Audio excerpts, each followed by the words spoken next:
an bɛ foli di u ma k'u bisimila nin kɛnɛ in kan. baara min fɔla an ye min kalan an ka taa a kɛ o ye sɛnɛkɛlaw ka nafa de ye n'i ye fɛn kalan i k'a kɛ an kana bila dalan kunkɔrɔ ka an sigi a kan n'an y'a kɛ an ka hɛrɛ de b'o la. Tiɲɛna an b'an ka dunanbaw fo o minnu bɔla Bamakɔ ka na an bɔ an na yan nɔ o ye baaraba de k'an ye ne tɛ sɛnɛkɛla ye mais n ye fɛn caman yɛrɛ de faamuya kunun o ka formation kɛcogo la ne yɛrɛ tun t'a dɔn k'a fɔ ko farafin nɔgɔ yɛrɛ bɛ se ka bayɛlɛma ka kɛ tantɔ a bonyana hakili ma yɛrɛ de a ɲɛna a diyara n ye an b'o fo k'u waleɲuman dɔn o n'an karamɔgɔ n'o ye ese Sherif Usman Madan Haidara si jani labanko ɲuman ala k'a d'an ma ala k'a mɛn an kɔrɔ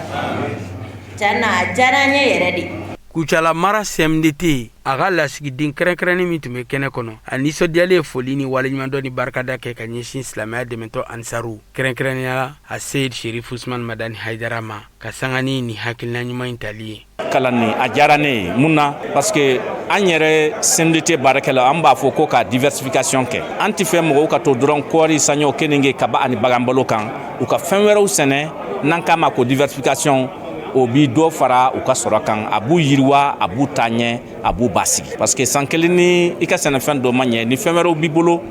i bɛ se ka i bolo ɲɛnajɛ olu la a bɛ to i bɛ to sigiyɔrɔ kelen ayiwa i bɛ sutura ni Ala sɔnna. Minisiri min ka baara ɲɛsinnen bɛ diinɛ ko ni batoko ma ani an ka laadalako ma Mali jamana kɔnɔ a ka nɔnabila min bɛ Kucala région kɔnɔ a ka dantigɛliw senfɛ a sinsira kosɛbɛ formation in nafa kan ka sabu kɛ a bɛna min lase Kucala mara mɔgɔw ma ka sɔrɔ ka foli ni waleɲumandɔn ni bonyamasegin kɛ ka ɲɛsin silamɛya dɛmɛtɔ Ansaru ɲɛjɔyɔrɔ a Seyid Sherif Usman Madani Haidara ma. Ni sɔgɔma na ni nisɔndiya ye ani hakililatigɛ fɛnɛ b'a la mun na parce que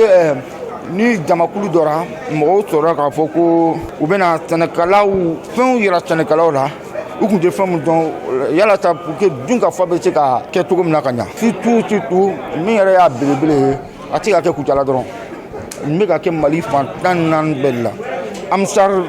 groupement bɛ fo o la karamɔgɔba yɛrɛ fɛnɛ n'o ye Sherif Usman Madani Haidara ye an bɛ dugawu kɛ sini kɛnɛ ala k'a d'a ma nka ɲɛ min b'a kɔnɔ jamana ni basigi la kɔnɔdimi tɛ ɲɛdimi de bɛɛ ɲɛ b'a la. An b'aw ladɔnniya k'a fɔ ko Sikaso ani Buguni tɛmɛnen kɔ Kucala silamɛya dɛmɛtɔ Ansaru n'u kanubaw u nisɔndiyalen ni formation belebeleba in bisimila bonya ni karama ni munyamunya kɔnɔna na u bɔra fan caman fɛ section 8 ka bɔ Kucala mara kɔnɔna na i n'a fɔ Yoroso, Zangaso, Kuri, Molobala, Kɔnsekela, Kuɲana, Mpɛsoba fɔ ka se Kucala ville yɛrɛ ma baaraw bɛɛ lajɛlen kɛra bonya ni karama ni nisɔndiya kɔnɔ. Subhana rabbika rabbil izzati amma yasifun والسلام على المرسلين والحمد لله رب العالمين. Guinée équatoriale au tourné au Koumoun Konala, Mali Islamo Kadjakuluba, Conseil islamique Manyama, groupement des leaders spirituels musulmans du Mali Manyama Islamia, de mettons Ansarou Nyajoro. Ankramara Seyid Sherif Usman Madani Haidara Dengue à Seyid Sherif Ahmed Tidjani Haidara ka segini au Koumoun Konala. Kene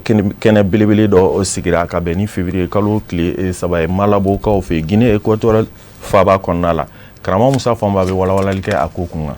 Yana ka bɔ Guinée équatoriale Mali silamatɔw ka fara ɲɔgɔn kan jɛkuluba au Conseil islamique du Mali ma ɲɛma Mali silama diinɛ ɲɛmaaw ka fara ɲɔgɔn kan jɛkuluba groupement des leaders spirituels musulmans du Mali ma ɲɛma silamɛya dɛmɛtɔ Ansaru ɲɛjɔyɔrɔ a Seyid Sherif Usman Madani Haidara de a Seyid Sherif Ahmed Tidjani Haidara silamɛya dɛmɛtɔ Ansaru minnu bɛ Guinée équatoriale ka taa se malidenw ma minnu bɛ Guinée équatoriale u ye ɲɔgɔn sɔrɔ Guinée équatoriale duguba la Malabo k'an bɛɛ da sirifikɛ ye a ɲuman bɛ se Mali kɔnɔ cogo min. Alhamdulillah an bɛ Ala fo ka Ala tanu ka Ala barikada ka Ala waleɲuman dɔn vraiment ko don do a bɛ se vraiment mais bi don in tiɲɛ yɛrɛ la ni tun ye se ka ɲɛ an bɛ don in na segin kɔfɛ dɔɔni mais a se t'an ye. Voilà, an bɛ Ala de fo dɔrɔn Ala min sɔnna ka nin nɔgɔya an ye n'o de ci tuma min na ni ci sera an karamɔgɔ ma Seyid Sherif Usman Madani Haidara k'a ka den dɔ bila ka na an fɛ Guinée équatoriale yan ka se ka na an ka mawuludi ɲɛnamaya voilà o sira kan Ala y'a latigɛ an karamɔgɔ Ahmed Tidjani Haidara ale nana an ka mawuludi ɲɛnamaya vraiment a kɛra wasa ye a kɛra kɔrɔta ye wa a kɛra ɲɛtaga ye o la an bɛ Ala de deli ɲɛtaga in yarabi nin kɔfɛ Ala kana kɔsɛgi di yarabi layidu mun taara Ala k'an dɛmɛ ka layidu dafa wala vraiment an bɛ Ala de deli hali bi a ɲɔgɔn wɛrɛ la caman ala ko nɔgɔya an ye an kɔni wasara wallahi Guinée ansaru wasara wa kanubagaw wasara wa maliyɛnw wasara an b'a ɲini ala de fɛ karamɔgɔ yɛrɛ ala k'ale yɛrɛ wasa sabula ni ale ma wasa dɔrɔn an dusukun tɛ lafiya mais an kɔni wallahi ala y'an seere an wasara Guinée national wasara Guinée ansaru bɛɛ wasara wa Guinée maliyɛn bɛɛ wasara wa étranger fɛn fɛn bɛ jamana kɔnɔ a bɛɛ wasara n'an karamɔgɔ ye a ka nali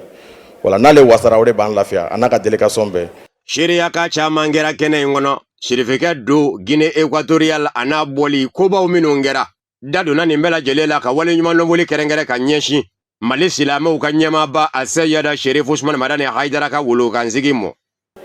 Le 15 anw dusukun nɔnɔ kɛnɛ kun bɛ ka bɔ a la ni kɔntan ni sewa ye ka anw ka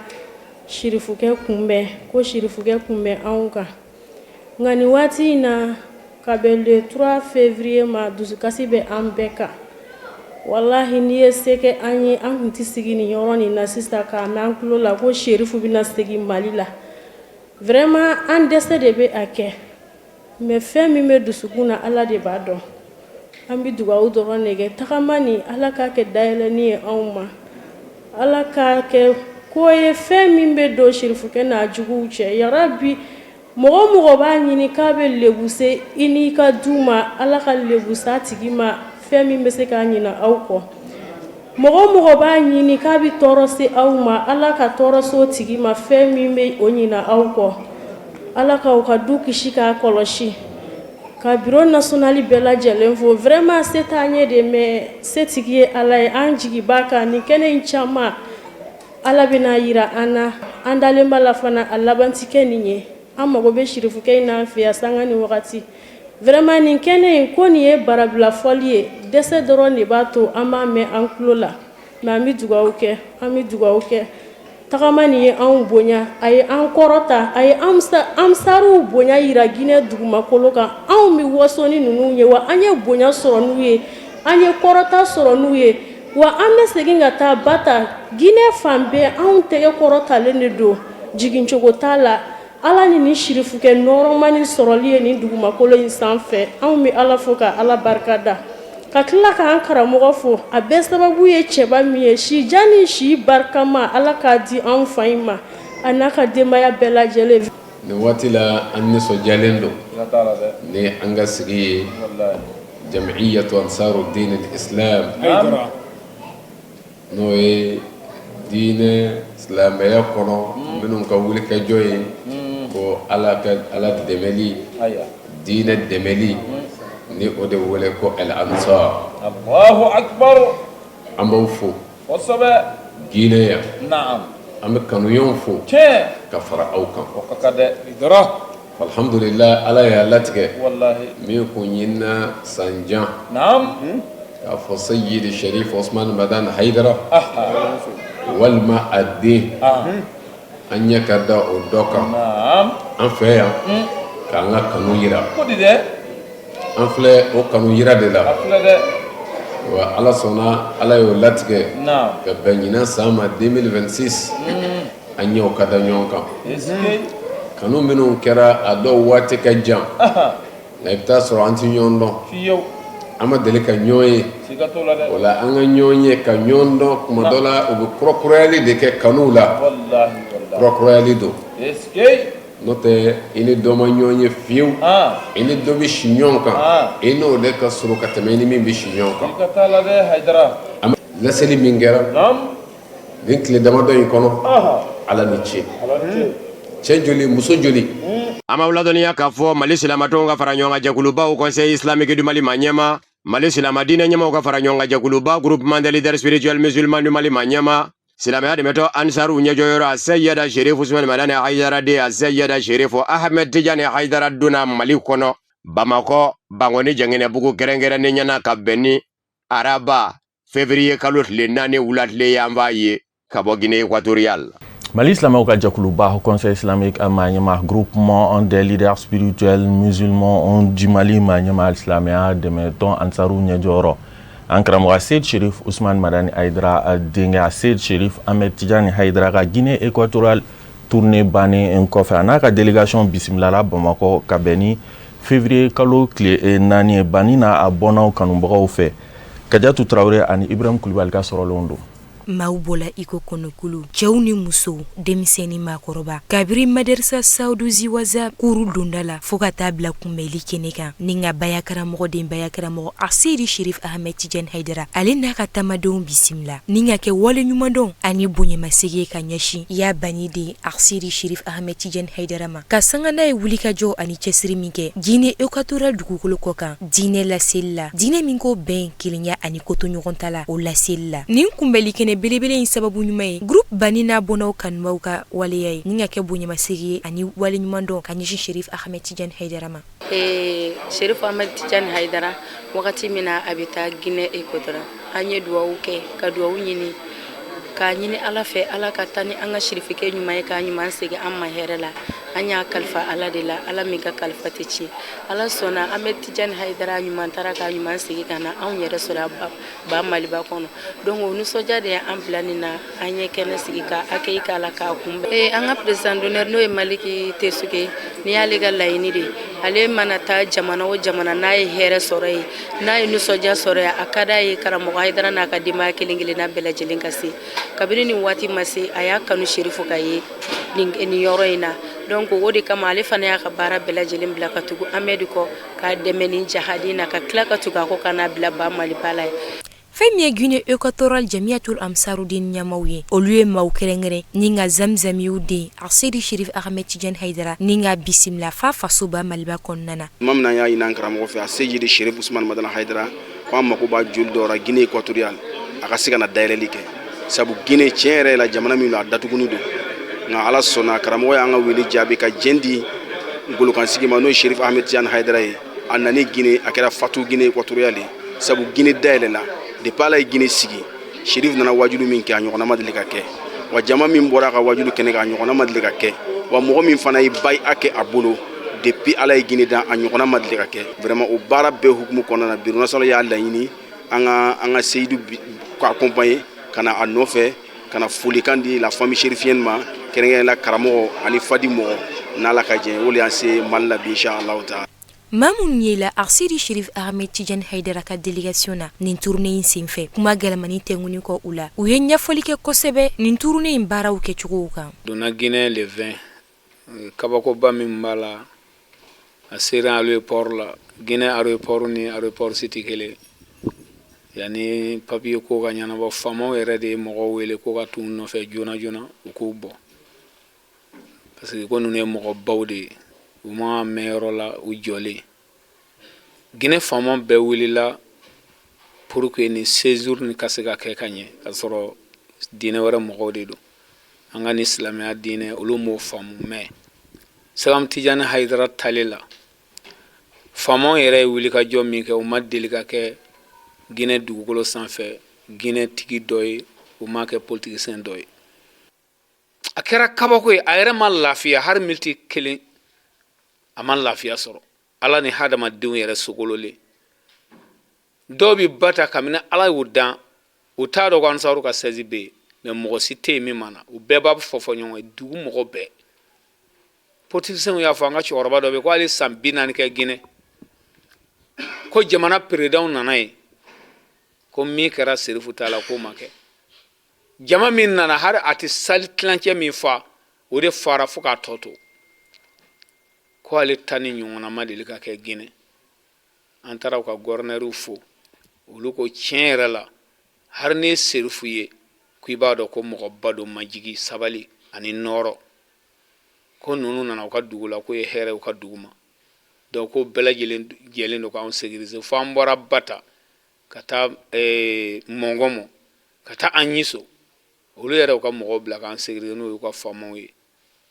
faamaw yɛrɛ bɛna duwawu ɲini karamɔgɔ Tijani fɛ faamaw yɛrɛ minnu yɛrɛ tɛ bamanankan mɛn u tɛ tubabukan mɛn u bɛna duwawu ɲini a fɛ donc kabako minnu kɛra n'an ko an b'a fɔ hakɛ t'a la mais Serifu yɛrɛ de ye kabako ye fɛn bɛɛ bɛ ko a la fɛn bɛɛ bɛ bɛn a ma. an bɛ aw ladɔnya k'a fɔ ko nin kunbɛli kɛnɛ min sigila bani n'a bɔnnaw kanuwaw fɛ a sen fɛ maa caman de ye jɔnjɔn ta ka di Seydi Sherif Ahmed Tidiane Haidara ma ka sanga ni a ka wulikajɔ n'a ka cɛsiri ye i n'a fɔ ciwara jɔnjɔn b'o la tableau de reconnaissance alikuranna ani dalayiru o n'a ɲɔgɔnna caman ani Seydi Sherif Ahmed Tidiane Haidara bɛ to o ɲɔgɔn fɛ a ye laseli minnu kɛ tournée yɛrɛ kɔfɛ bisimilali kɛnɛ in kan an ka ɲɛmaadɔw fɛ alhamdulillah ala sɔnna Jamiat Ansarul Islam ka bɔ Guinée équatoriale u ye a laɲini Seydi Sherif Ousmane Madane Haidara a ka den dɔ di ka taa bɔ u la tamasira in fɛ ka fara fadi kan u ye karamɔgɔ ye sira di anw de ma an ka taa an ɲɛ jɔ balima ninnu na ani sinji ninnu na ka Jamiat Ansarul Islami ka wele jaabi an bɔra ya le 20 janvier ala sɔnna an taara an badenw fɛ yen nɔ a kɛra bonya kɔnɔ karama kɔnɔ n'u ka autorités ka diɲɛ ye baara ninnu a bɛɛ kɛra olu yɛrɛ fana ka sous contrôle la ka jateminɛ kɛ baara in bɛɛ la fo ka se an segili ma o la an bonyalen fana jamana ɲɛmɔgɔw bolo ka tila k'an ka Mali ɲɛmɔgɔw fo ni o de ye mɔgɔ minnu bilalen don communauté malienne ɲɛfɛ ani ka fara an ka ambassade kan an bɛ u fo ani communauté caman ni o ye an ka sous région ninnu ye a bɛɛ mɔgɔ yera an kɔrɔ ka fara an ka donba ninnu ɲɛnɛmayali la sabu wulikun kun ye alakiraba Muhammad sallallahu ta'ala alaihi wasallam ka taa ale ka mawludu ka o de ɲɛnamaya ani ka dugawu kalanw kɛ wa ala sɔnna fɛnɛ an wulila o tɔgɔ in de la n'o ye alakiraba ye wa ala sɔnna ka ko in bonya ni alakira yɛrɛ ye depuis an donna an ye bonya dama de sɔrɔ mɔgɔw bɛ yen an ka cɛkɔrɔba ni o de ye Sidibe ni an taara ale sɔrɔ consulat la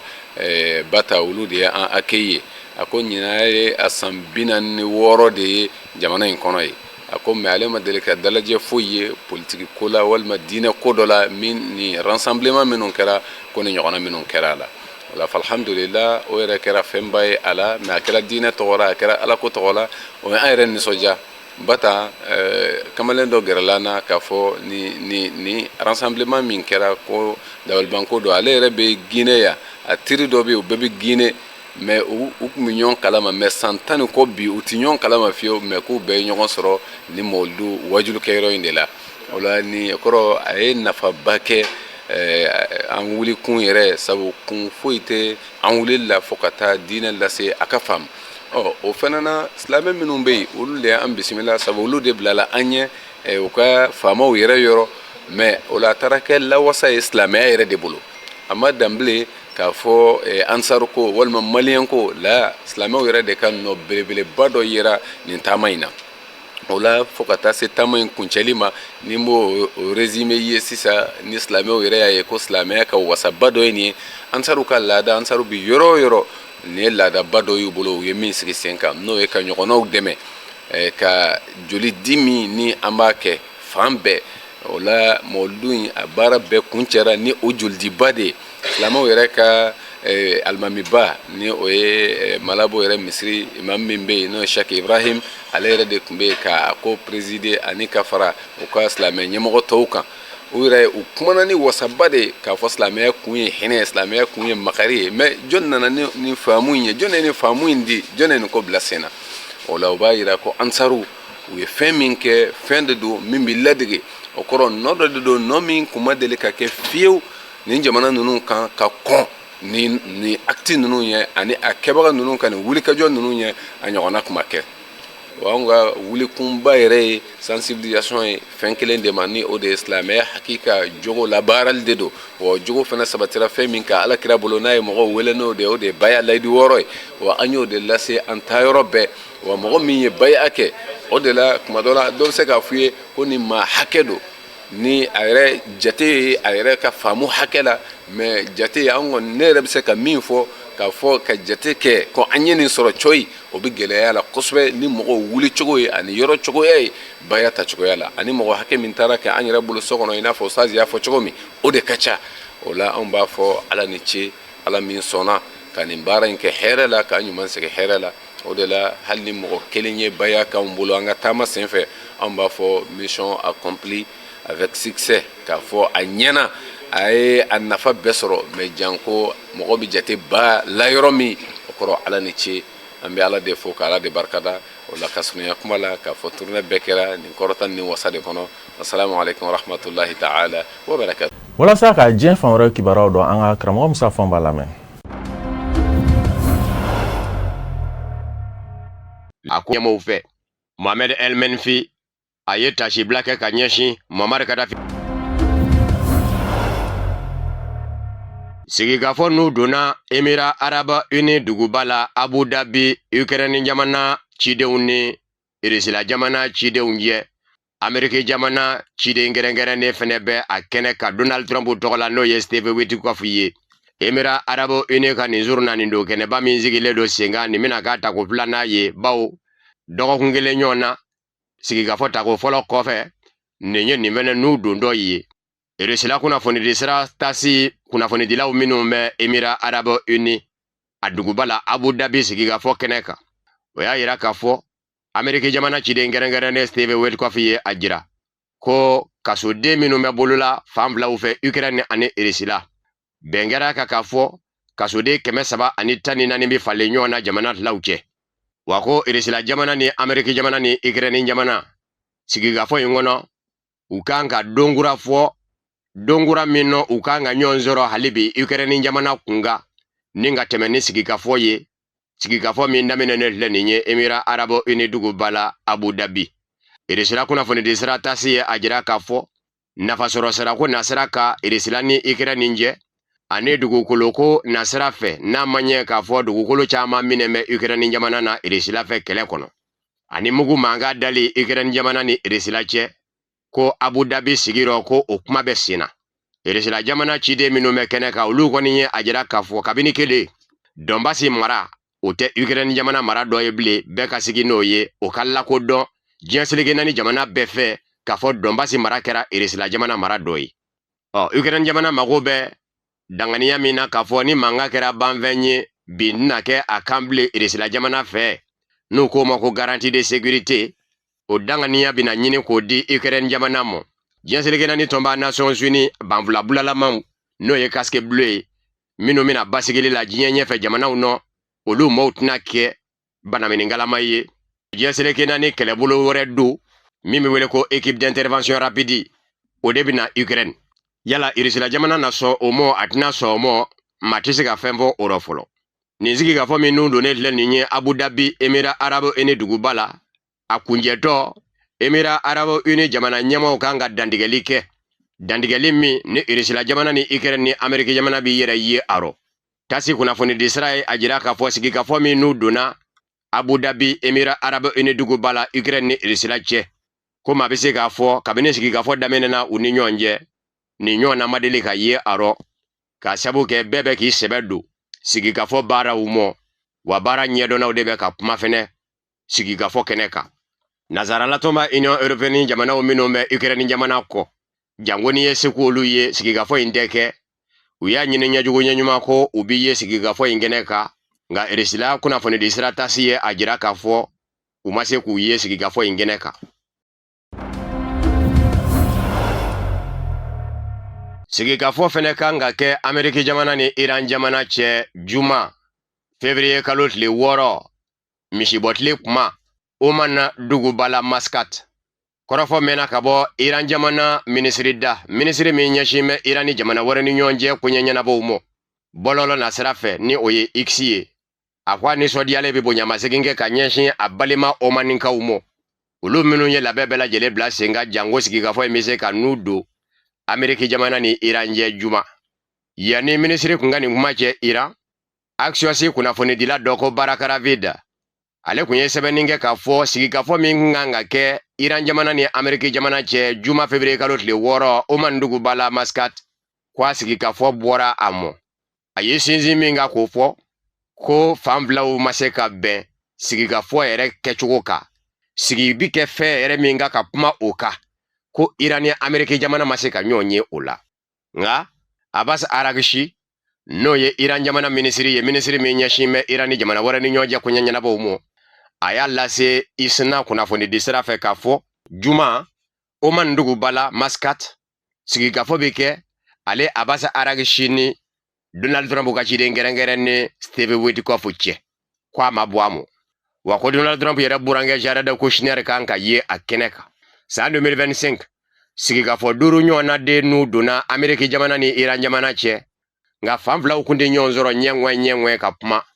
Iran jamana fɛko ye min ye a b'o fɔ Oman masayaso ye Oman masayaso b'o doni ko lase Ameriki jamana ɲɛmaaw ma Ameriki jamana ɲɛmaaw fɛko ye min ye o b'o fɔ Oman masayaso ye Oman masayaso b'o doni ko lase Iran jamana ɲɛmaaw ma sigikafɔ kun bɛ ka kɛ o cogo de rɔ ko nga ko juma nata Oman duguba la Muscat Donald Trump ka ciden gɛrɛngɛrɛnnen ni Iran jamana minisiri yɛrɛ de ɲɛ bi kɛ naani ye sigi bɛna kɛ Iran jamana ka mugujugu dilako de kunga o min kɛn bɛ gwɛlɛyaba ye Ameriki jamana ni Iran jamana cɛ foli kɛrɛnkɛrɛnnen bɛ kɛ k'a ɲɛsin an ka technicien ma o fana de bɛ dan sigi bi bamanankan kunnafoniw na minnu sera ka fara ɲɔgɔn kan ka bɛn ni tuma in ma kunnafoni di so ɲɛmaayaso fɛ k'an ci aw ka lajɛliw la a k'an bɛn n'Ala sɔnn'a ma